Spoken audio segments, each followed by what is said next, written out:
আশ্রয় করিয়া ভজে তারে কৃষ্ণ নাহি তেজে আর সব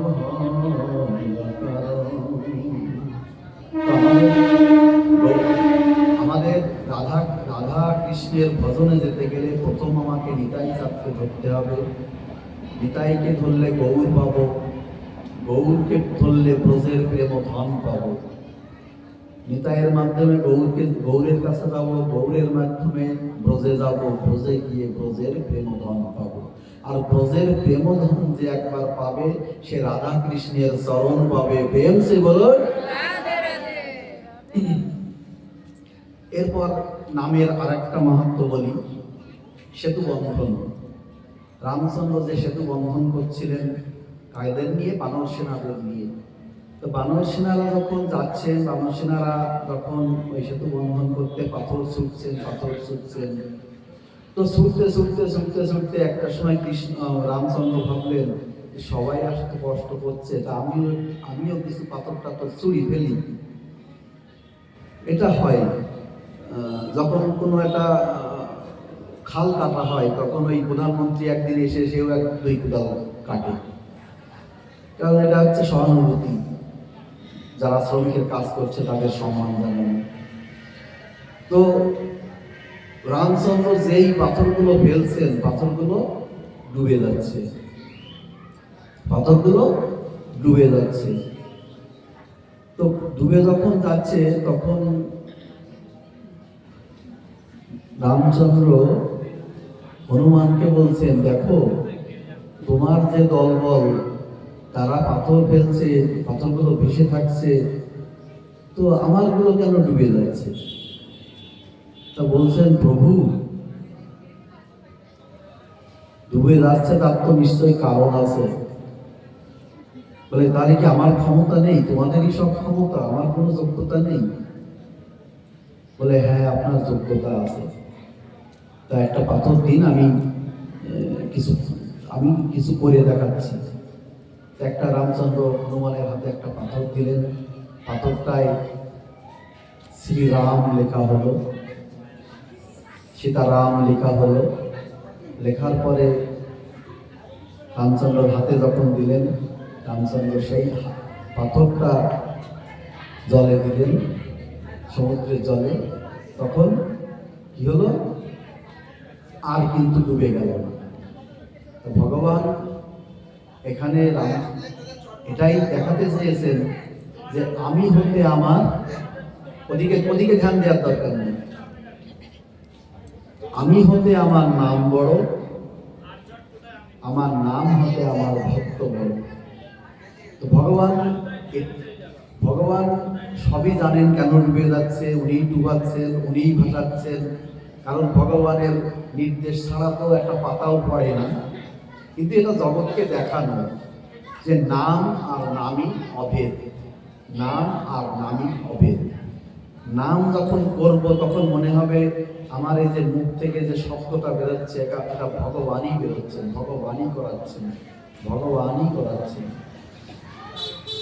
সেতু বন্ধনের এই লীলা এটাও দেখিয়ে দিলেন নামের মাহাত্ম্য। আরেকটা বৃন্দাবনের একটা নামের মাহাত্ম্য বলি। বৃন্দাবনে একজন গোয়ালিনী, তিনি দুধ নিয়ে মথুরায় যেতেন প্রতিদিন। প্রতিদিন মথুরায় যখন যেতেন,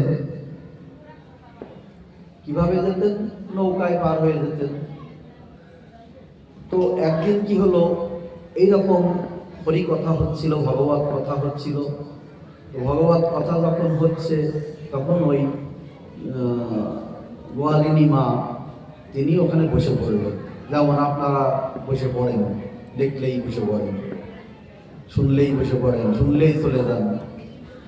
তো বসে শ্রবণ করতে করতে ওই শ্রবণের নাম মাহাত্ম্য নিয়েই সেই পাঠক পাঠ করছিলেন যে নামে কি হয়। তো উনি বলেছিলেন নামের মাধ্যমে ভবসাগর পার করা যায়, ভব নদী পার হওয়া যায়। এবার উনি আলাগোলা গোয়ালিনী, উনি অতটা বুঝতে পারেননি যে ভব নদী আবার কি, বা ভবসাগর আবার কি। সরল মানুষ, উনি ভেবেছেন যে সাধারণ নদী। ভব নদী ভব সাগর মানে যে বৈকুণ্ঠ ধাম বা গোলক বৃন্দাবন যাওয়া, এটা তারা উনি বুঝতে পারেন। তো মনে ওই একটা বিশ্বাস এসে গেল। কি বিশ্বাস? যে নাম করতে করতে নদী পার হওয়া যায়। তো যথারীতি তিনি কি করলেন, তিনি ওই যমুনায় গেছেন। যমুনায় যাওয়ার পরে দেখছেন কোনো ইয়ে নেই, কোনো নৌকা নেই, কারণ দেরি হয়ে গেছে। একটা সময় পরে, সন্ধ্যার পরে হয়তো আর কোনো কাজ থাকে না। তখন উনি মহা সমস্যায় পড়ে গেলেন যে কিভাবে নদী পার হবেন, কিভাবে যমুনা পার হবেন। তো তখন ওনার ওই কথা মনে এসে গেল। কোন কথা? নাম করতে করতে নদী ভব নদী পার হয়ে যায়। তো এটা তো নদী, নাম করতে করতে আমি নিশ্চয়ই পার হতে পারবো। এটা মনের দৃঢ়তা, মনের বিশ্বাস। তো আপনারা যখন ভক্তিপথে আসবেন, যখন ভগবানের ভজন করবেন, রাধারানীর ভজন করবেন, তখন দৃঢ় বিশ্বাস কিন্তু এটা ভাবতে হবে যে আজ হোক না কাল, কাল হোক না পরশু, পরশু না হোক জীবন সায়ান্নে, জীবন সায়ান্নে না হোক পরের জন্মে, পরের জন্মে না হোক শত জন্ম পরে, কোনো না কোনো দিন আমাকে রাধা রানীর দর্শন আমাকে দেবেনই দেবেন। প্রেম সে বলো রাধে রাধে। তো তার জন্য মনের দৃঢ়তা রাখতে হবে, নেগেটিভ ভাবলে হবে না, পজিটিভ ভাবতে হবে সবসময় যে ভগবান আমাকে দর্শন নিশ্চয়ই দেবেন। তা ওনার ওই সরলতা, এই নাম যেমন একটা নামের বিশাল একটা নামের গুণ, তেমনি তার কি কাজ করেছে? সরলতা। যার মধ্যে যত সরলতা, তার মধ্যে ভগবান খুব তাড়াতাড়ি তাকে দর্শন দেন। তো এই যে সরলতায় তিনি ওই নাম শুরু করলেন। নাম করতে করতে করতে করতে করতে করতে তিনি যমুনা পার হয়ে গেলেন। তো এইভাবে তিনি নাম করতে করতে যমুনা পার হয়ে যান আর পার হয়ে আসেন, পার হয়ে যান আর পার হয়ে আসেন।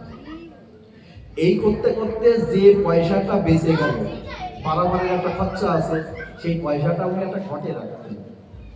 তো ঘটে রাখতে রাখতে সেই ঘটে যে পয়সাটা হলো, সেই পয়সাটা দিয়ে একটা কিছু কিনলেন। একটা কিছু কিনে সেইটা নিয়ে তিনি ওই সেই গুরুদেবের কাছে গেলেন, যিনি পাঠ করছিলেন, যার মুখে শুনে তিনি এই নদী পার হচ্ছেন আর এই পয়সাগুলো সাশ্রয় করেছেন। এসে বলছেন যে আমি আপনার জন্য আমি অনেক টাকা আমার বেঁচে গেছে, তার থেকে কিছু টাকা দিয়ে আপনার জন্য একটা এইটুকু আমার দান গ্রহণ করুন, দয়া করে গ্রহণ করুন, হে গুরুদেব দয়া করে গ্রহণ করুন। তখন বলছেন আমি তোমাকে কি করলাম? বলে না, আপনি বলেছিলেন না যে নাম করতে করতে নদী পার হয়ে যাওয়া যায়, তো আমি নাম করতে করতে নদী পার হয়ে যাই আর নদী পার হয়ে আসি। তখন ওই সেই সাধু ব্যক্তি তিনি একটু ভয় পেয়ে গেছেন, কিছুটা ভয় পেয়েছেন। কি কোনো প্রেতাত্মা, কোনো ভূত নাকি নদী পার হয়ে যায়, নদী পার হয়ে আসে হেঁটে হেঁটে? আমি তো পাঠে বলতে হয় তাই বলেছি, আর ভবসাগর পার হতে বলেছি, আমি তার এই নদী পার হতে বলিনি। তো তখন বলছেন চলো তো দেখি। তো সেই গুরু মহারাজকে নিয়ে যথারীতি যমুনার তীরে এলেন। তো যমুনার তীরে এসে বলছেন যে আপনি নাম ধরুন, নাম করতে করতে যান, দেখবেন পার হয়ে যাবেন। এবার নাম করতে করতে নেমেছেন, নামতে নামতে নামতে নামতে নামতে এই অবধি হলো, ডুবেই যাচ্ছেন। তো সেখান থেকে ফিরে এলেন, বলছেন তোমার নামে কাজ হলো না, নামে কোনো কাজ হলো না। তার তত্ত্ব হচ্ছে এইটা, নামে কাজ তখনই হবে, নামে কাজ তখনই হবে সেই নাম যদি শ্রদ্ধাপূর্ণ চিত্তে করা হয়, সেই নাম যদি ভক্তিপূর্ণভাবে করা হয়, সেই নাম যদি ভালোবেসে করা হয়, নামকে যদি নামই মনে করা হয়, নামকে স্বয়ং ভগবান যদি মনে করা হয়, এটা হচ্ছে নাম যে করবে তার কথা, নাম যে নিজে নিজে ঘরে বসে করবে তার কথা। আর নাম যে শোনাবে সবাইকে, তাকে সাধু হতে হবে, তাকে আচরণশীল হতে হবে, তার এই দেহ মনটাকে শুদ্ধ করতে হবে, হৃদয়টাকে শুদ্ধ করতে হবে, তবে তার সেই নামের ক্রিয়া হবে। না হলে নামের ক্রিয়া সেইভাবে হয় না। ওই উনি উনি উনি নাম করে পার হতে পারলেন না, কিন্তু এই গোয়ালিনী পার হয়ে গেলেন। তার জন্য আমরা যে এই যে 16 প্রহার, অষ্টম প্রহার, এই যে নাম যজ্ঞগুলো করি, এগুলোর ক্রিয়া সেইভাবে আজও পর্যন্ত হয় না একটাই কারণে, যারা নাম করতে আসেন তারা অধিকাংশই আচার বিচার ভাবে চলেন না। নামের কিছু ক্রিয়া হয়, কিন্তু পূর্ণ ভক্তি, পূর্ণ ভালোবাসা, পূর্ণ প্রেম, ভগবত ভক্ত তৈরি করতে গেলে শাস্ত্রে আছে সাধুমুখে হরিকথা, সাধুমুখে কীর্তন হলেই মঙ্গল হয়, না হলে সেইভাবে মঙ্গল হয় না। তো আগে আমরা জানতাম না, বুঝতাম না, এখন জানার বোঝার বহু ব্যবস্থা আছে, কিন্তু এই দলগুলো এখনো পরিবর্তন হচ্ছে না। যে সেই আছে, একাদশীর দিন তারা আসবে, দেখবেন যা দেবেন তাই পাবে, কোনো কোনো ব্যাপার নেই। তো এই জন্যে নামকে নামই মনে করে নামকে গ্রহণ করতে হবে।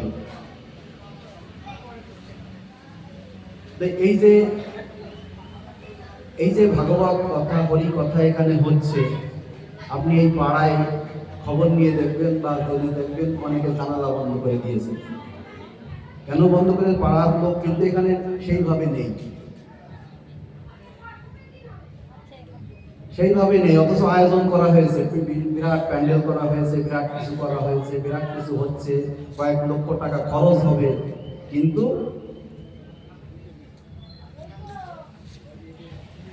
তো জানলা কেন বন্ধ করে দিয়েছে জানেন? কারণ এখন হচ্ছে সিরিয়ালের টাইম। এই সিরিয়ালগুলো শুনতে হয়তো মাইকের আওয়াজ যদি ঘরের মধ্যে চলে যায়, তাহলে সিরিয়ালগুলো দেখতে একটু অসুবিধা হবে, শুনতে একটু অসুবিধা হবে। এটা কোনো কথা না, আপনি খোঁজ নিয়ে দেখুন, না হলে আসতো এখানে। এই মাঠে লোক ভর্তি হয়ে যাওয়ার কথা, হবে না, একদিনও হবে না, 3 দিনের একদিনও হবে না। তো এটা কলিযুগ, এই জন্যে কলি গ্রাস করছে। কলি পৌঁছতে দেয় না, ভগবানের চরণে পৌঁছতে দেয় না কলি।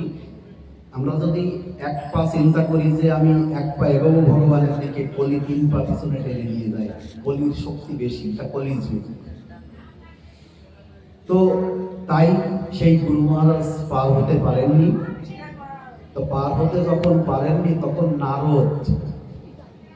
দেবর্ষি নারদ সেখানে একটা বিশেষ রূপ ধরে এসে ওই গুরুমশাইকে পরামর্শ দিলেন, আপনি আপনার এই শিষ্যকে স্পর্শ করুন। তো সেই শিষ্যাকে স্পর্শ করলেন, স্পর্শ করে নাম করতে করতে দুজনেই নদী পার হয়ে গেলেন। ভক্তবৎসল ভগবান কি। তো দেবর্ষি নারদ এইভাবে, তাহলে কি বোঝা গেল? গুরুও শিষ্যকে উদ্ধার করতে পারে, আবার শিষ্য গুরুকে উদ্ধার করতে পারে, শিষ্যর মতো শিষ্য যদি হয়। জগতে গুরু মেলা যেমন ভার, তেমনি শিষ্য মেলাও ভার। যদি গুরুর মতো গুরু হয়, শিষ্যকে উদ্ধার করবে, আর শিষ্যর মতো শিষ্য হলে গুরুকে উদ্ধার করবে। আর গুরু যদি অনাচারী হন, গুরুও নরকে যাবেন, আর সেই সঙ্গে শিষ্য নরকে যাবেন। বাস্তব কথা, শুনতে অপ্রিয় লাগে, কিন্তু বাস্তব।